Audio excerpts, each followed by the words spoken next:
Hey everybody, Tom Barnish, Chicago scene up in Vernon Hills at Evergreen. And you might be asking why up here, what's Evergreen? Well, how do you get to be the general counsel of the Alinea Group to making waffles? Well, Emily did, and I'm going to tell her story now. I'm going to go inside. This is her new production facility where she makes her waffles, and it launched just before the pandemic, and it is now taking off. So I'm going to talk to her about the whole process and what makes her the Chicago scene.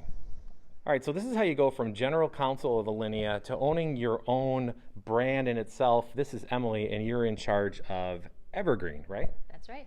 So talk about how does that happen from corporate counsel, general counsel, I should say, of Alinea, which is one of the leading restaurant groups in the world, to giving that up, hanging it up, retiring, if you will, to your own version of the waffle in this healthy way that you're doing it. That's a very good question. I was driving home from work one day and I was listening to a podcast about food that was talking about the frozen breakfast market and how big it is and how it's still dominated by that brand that rhymes with Lego. And I was expecting my first daughter at the time, knew I was going to need to feed her a frozen waffle as a working mom who had to run out the door in the morning, but knew I wasn't going to want to feed her that brand. And when I started looking around to see what better for you options were out there, realized that none of them were all that much better for you. They still had preservatives and refined sugars and artificial colors and flavors. And so I was inspired to make a better option. And you did that by no really huge formal training as far as a chef. You were just a probably above average chef at home with your family, right? Just really into it, but it wasn't like something that you set out for. I mean, you came from the law side of the professional world to this, right? So it was just about the ingredients and what you're feeding your kids, right? Yes, to be clear, I was a lawyer at Alinea, not in the kitchen, but I've always loved cooking and baking, and particularly passionate about making things from scratch. I went through a period of my life before I had children where if I wanted almond milk, I would make my own almond milk. Oh, if wow. I wanted There a you go. sandwich, I would make my own bread for that sandwich. So I liked playing around in the kitchen. I liked getting my hands dirty. I basically opened up my pantry, looked at the most nutritious ingredients that I had, whole grains, eggs, fruits, vegetables, nuts, and spices, and threw that all into a waffle. So how did you get to the point of where you are now using the recipe that you're using? Did it take like months of mistakes or months of just eating mistakes to figure out what you wanted, more fruit or more vegetables with the batter? How did that all come about? I like to say, bless my husband who has had thousands of waffles over the last several years. But yeah, no, it took about a year of tinkering with recipes. I started off, for example, in our chocolate chip and matcha waffle, I used real chocolate chips. And then when it came time to generate a nutrition label to bring this to market, realized that chocolate chips have maybe 5 ingredients in them, and I really wanted all of our waffles to have the most streamlined list of ingredients possible, simple ingredients, and so I swapped out chocolate chips just for cacao nibs.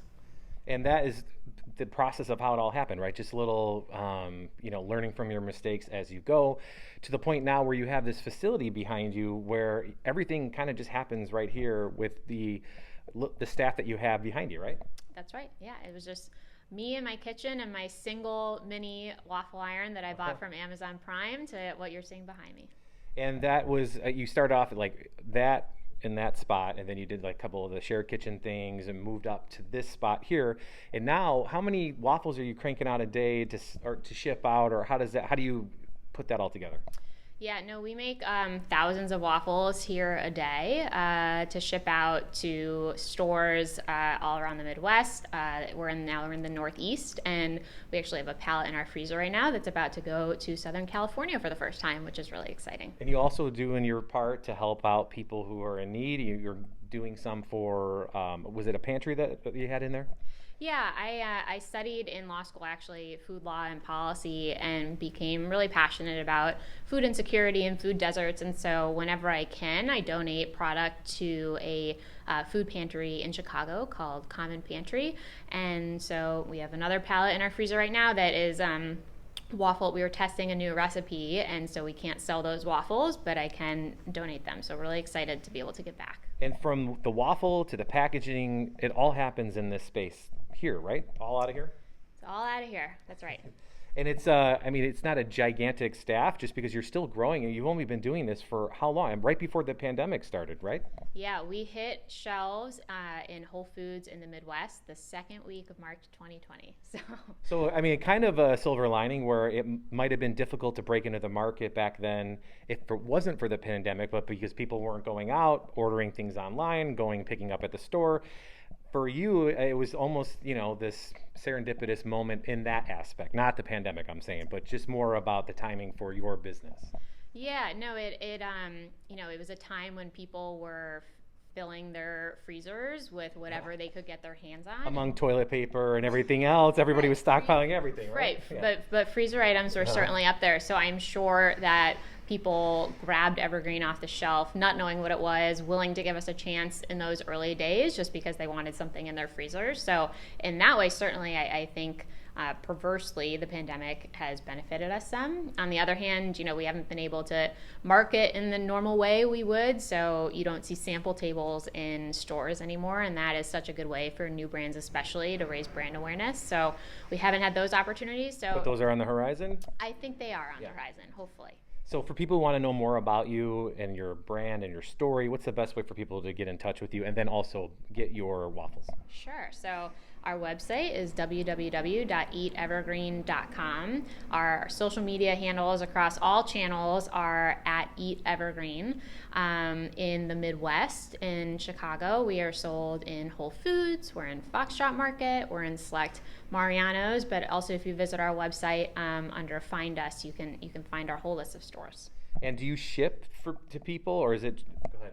Yes, no, we do. We ship nationwide on dry ice. The waffles you see behind me, and you can get them anywhere in the United States. Awesome. Well, Emily, best of luck to you in this new endeavor. I mean, it's got to be a little scary dropping something that you did for your whole professional life to switch gears, but I think that's the common theme for a lot of people in the pandemic that have found their passion. So good for you. Thank you so much. Yeah, life is short. You gotta do what you're passionate about. Absolutely. I wish you nothing but the best. Thank you so much. Yeah. All right, there you have it. TBARNAS at WGNTV.com. That's TBarnes at WGNTV.com. If you have a suggestion for the Chicago scene, as always, thank you for watching. I appreciate it.